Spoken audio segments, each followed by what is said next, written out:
দুদিনীয়া জীৱন 4 দিনীয়া টেনশ্যন 60 বছৰ চাকৰি তাৰপিছত পেঞ্চন লাইফত কি আছে কেইবাখনো চিৰিয়েলত অভিনয় কৰিছিল যিকোনো ধৰণৰ মেণ্টেল ষ্ট্ৰেছ তাইৰ বেমাৰটোৰ কাৰণে অতিকৈ মাৰাত্মক কিন্তু এইবাৰ অভিনয় নহয় পাৰ্থ প্ৰতিভে সঁচা কৰি দেখুৱালে সপোন এপিএছত প্ৰথম স্থান এপিএছচিৰ ফলাফলত এপিএছৰ প্ৰথম স্থান লাভ ওৰাঙৰ পাৰ্থপ্ৰতিম শৰ্মাৰ নিয়মীয়াকৈ পঢ়া-শুনা কৰাৰ লগতে প্ৰতিদিনেই বাতৰি কাকত পঢ়ি প্ৰস্তুতি চলাইছিল অসম লোকসেৱা পৰীক্ষাৰ বাবে সাজু হৈছিল মানে আপোনাৰ যিখিনি বেছিক পঢ়া-শুনা সেইখিনি কৰিছিলোঁ আৰু নিউজ পেপাৰখন পঢ়িছিলোঁ ডেইলি তেনেকৈ বিশেষ সাজু বুলি একদম বহুত কিবা কৰা নাছিলোঁ নৰ্মেল ডেইলি আৰু যিখিনি সময় উলিয়াব পাৰিছিলোঁ কামৰ মাজত সেইখিনি মই পঢ়িছিলোঁ 18-20 ঘণ্টা সেনেকৈ পঢ়িব পৰা নাছিলোঁ পঢ়াও নাছিলোঁ প্ৰাথমিক বিদ্যালয়ৰ প্ৰধান শিক্ষক প্ৰয়াত কামাখ্যা শৰ্মাৰ কনিষ্ঠ পুত্ৰ পাৰ্থ প্ৰতিম শৰ্মাৰ এই সাফল্যত গৌৰৱান্বিত অঞ্চলবাসী মোৰতো ভালে লাগিছে বহুত নিজৰ ল'ৰাই এনেকুৱা এটা গৌৰৱ কঢ়িয়াই আনিছে ৰাইজৰ আশীৰ্বাদত ভগৱানৰ আশীৰ্বাদত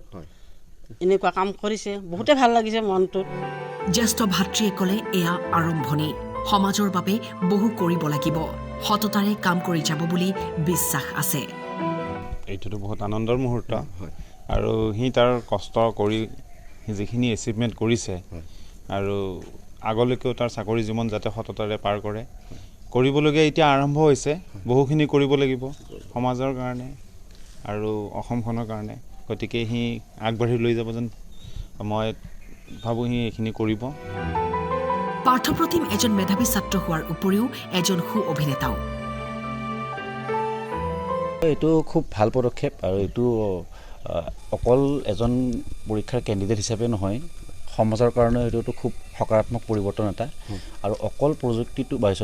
প্ৰচেষ্টাটোৱে নিকা হোৱা নাই বা প্ৰচেছটোৱে নিকা হোৱা নাই এপিএছচিৰ বিশেষকৈ মই বাকীবিলাকৰ বিষয়ে ক'ব নোৱাৰিম কাৰণ বাকীবোৰ পৰীক্ষা মই দিয়া নাই কিন্তু এপিএছচিৰ গোটেই ষ্ট্ৰাকচাৰটোৱে চেঞ্জ হৈছে কুৱেশ্যন পেটাৰ্ণৰ পৰা আৰম্ভ কৰি তেওঁলোকৰ প্ৰিলিমছ মেইনছ বা ইণ্টাৰভিউ গোটেইখিনি ষ্ট্ৰাকচাৰটো সলনি হৈছে আৰু বৰ্তমানৰ যিটো ষ্ট্ৰাকচাৰ সেইটো কোনোবাখিনিত আগৰ ষ্ট্ৰাকচাৰতকৈ ভাল গতিকে আপুনি যিটো ক'লে নিকা পদ্ধতি সেইটোতো শলাগ ল'বলগীয়াই তাৰোপৰি এপিএছচিয়ে যিখিনি ৰিফৰ্ম আনিছে সেইখিনিও শলাগ ল'বলগীয়া সু অভিনেতা হয়নে নহয় নাজানো অভিনেতা হয় মই অভিনয় কৰি খুব ভাল পাওঁ সেইকাৰণে য'ত যেনেকৈ সুযোগ পাইছোঁ তেনেকৈ অভিনয় কৰিছোঁ অভিনয়ৰ ক্ষেত্ৰত এখন চিৰিয়েল কৰিছিলোঁ স্পন্দন চেনেলত বিন্দাছ কলনী বুলি তাত মোৰ চৰিত্ৰটোৰ ডাইলগ এটা আছিলে যিটো মোৰ প্ৰিয় অলপ লাইট ডাইলগ আৰু দুদিনীয়া জীৱন 4 দিনীয়া টেনশ্যন 60 বছৰ চাকৰি তাৰপিছত পেঞ্চন লাইফত কি আছে ব্যুৰো ৰিপৰ্ট টাইম 8